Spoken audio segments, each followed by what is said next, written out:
1887, Buffalo Bill Cody and his Wild West show. Buffalo Bill's ringing introduction to his Congress of the Rough Riders of the World was captured in one of the earliest sound and picture recordings. This was the voice of America. Ladies and gentlemen, permit me to introduce to you a Congress of the Rough Riders of the World.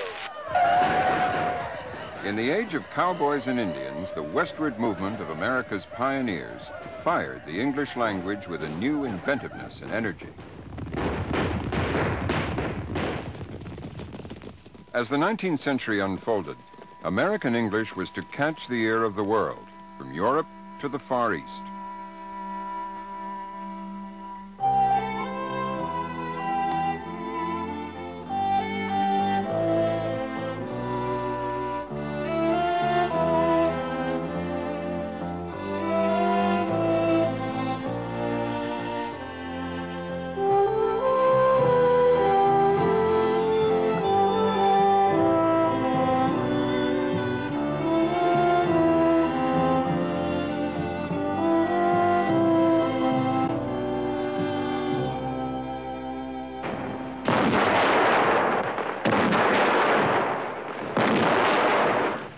Yorktown, 1781, the final battle in the War of Independence.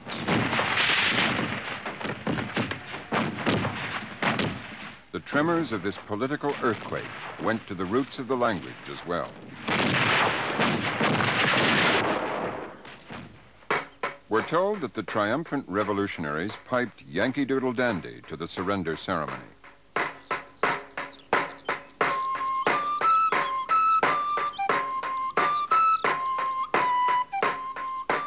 The British played a melancholy air.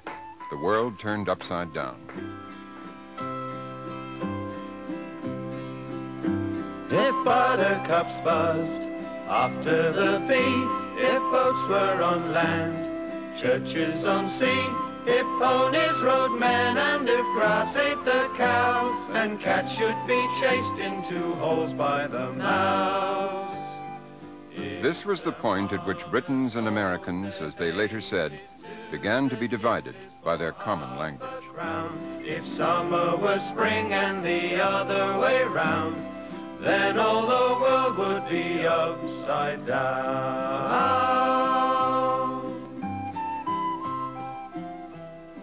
It was in Philadelphia, the center of the Revolution, that the Founding Fathers made the break with the old country.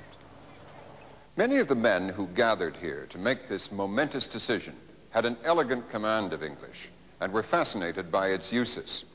And it fell to Thomas Jefferson to write one of the most thrilling and influential passages in all of English prose, the Declaration of Independence.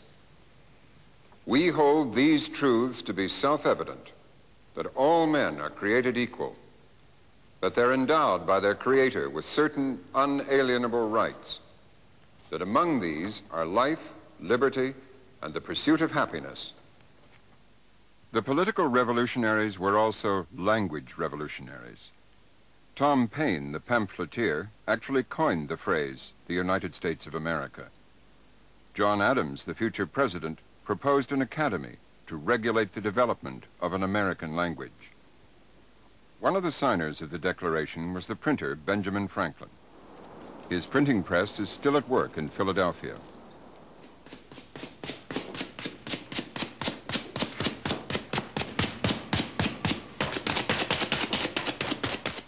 Patriots like Franklin championed brand new words, what they called Americanisms. Presidential, bamboozle, calculate, seaboard, colonization, belittle, advocate, and even bookstore.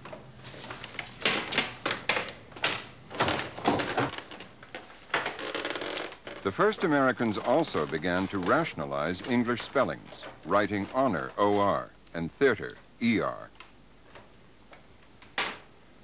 Noah Webster was America's pioneering lexicographer.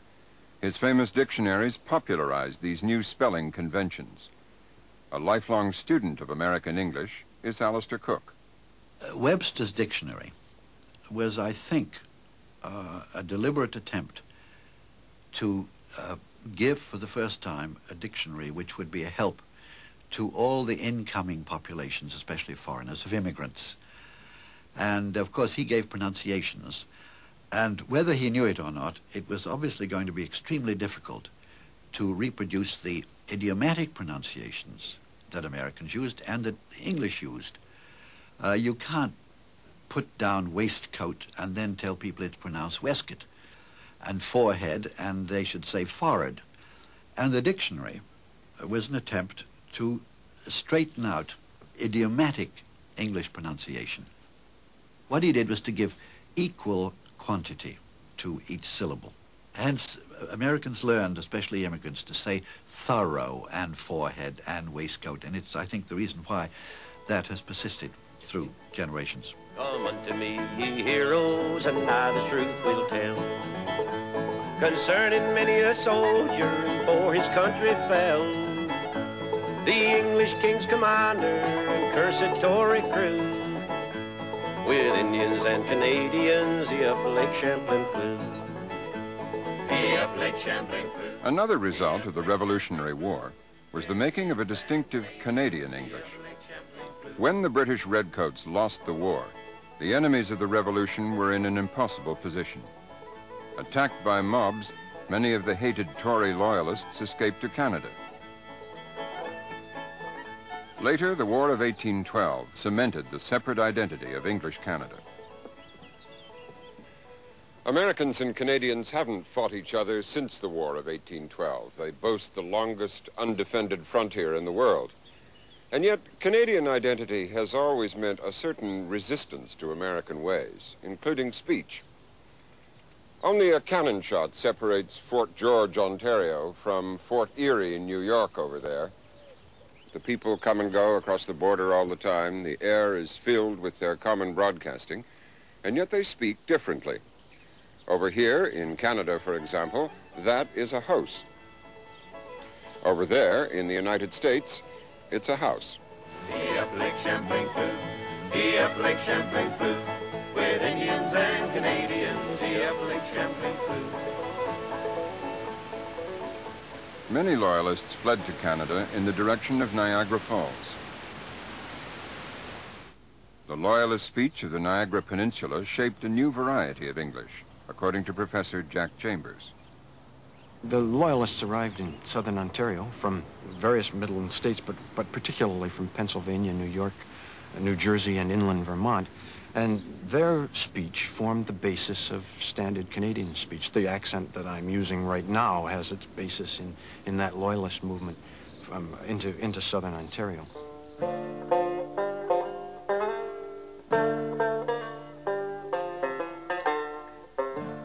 To avoid Niagara Falls, the Loyalists built a canal linking the St. Lawrence River with the Great Lakes. Today, it is part of the St. Lawrence Seaway, cutting straight through southern Ontario. It's here among the workers on this great trading route that you can hear the measured voice of Canadian English. The most characteristic sounds of the Canadian English accent are heard in words like house, out, about, and so on. South is a good one. People from other dialect areas notice that, can pick up on that, and identify a Canadian by it. One of the canal's traffic supervisors is Clifford Paul. About what time, that one at 1830 is going to fuel dock. About what time is the next one due? 1900. Does MES also get a change in Port Colborne? I'll have to check that out with the office. All right. When people are making fun of Canadians, the sound they pick up on is something that's called Canadian A. It's a strange sort of pause marker or hesitation marker. Hello, Algo Bay, West Side, Big One, eh? Okay, thank you. Ron Carroll is one of the veteran lockmasters on the canal. For many